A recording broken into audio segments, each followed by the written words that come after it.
तुम्हाला का वाटलं की मराठा समाजाच्या उद्योजकांची संघटना स्थापन केली पाहिजे? सगळ्या ऑर्गनायझेशन्स सगळ्या ट्रेडसाठी ट्रेड युनियन्स आहेत, पण समाजावरती काम करण्याशी ऑर्गनायझेशन नाही आहे. इलेक्शनपेक्षा सिलेक्शन ही प्रोसेस असते. बरोबर. तर आमचं विजन हे फिक्स आहे, टुगेदर वी ग्रो. पूर्ण समाजाला उद्योजक समाज बनवण्यासाठी काय काय प्रयत्न करताय एमईएच्या माध्यमातून? तंजावर ते पेशावर फक्त राज्य करायला नाही, आज बिझनेस करायला पण आहेत. म्हणजे महाराष्ट्राबाहेर जास्तीत जास्त सोने चांदीचे व्यापारी हे तुम्ही जर का बघितले तर सगळे मराठा कम्युनिटीत आहेत. कुठल्या दुसऱ्या कम्युनिटीबद्दल द्वेष असा काही नाही आहे, आपली ही गरज आहे. उद्योजक होण्यासाठी इच्छुक असलेले लोक ते आता तुमच्याकडे अपेक्षेने बघतील.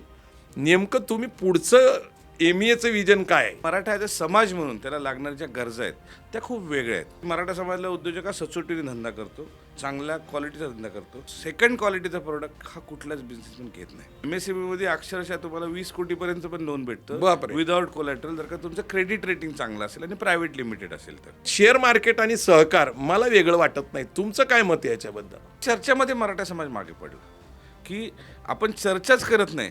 आपण जर का लग्न करायला भेटलो तर किती वेळा असं चर्चा होते की तुम्ही सांगता की माझं प्रोडक्ट काय. अतिरेक राजकीयकरण करण्यापेक्षा तेच पैसे उद्योजकतेकडे कसं वळवता येईल हा माझा मूळ प्रश्न आहे. तुमचं मत काय?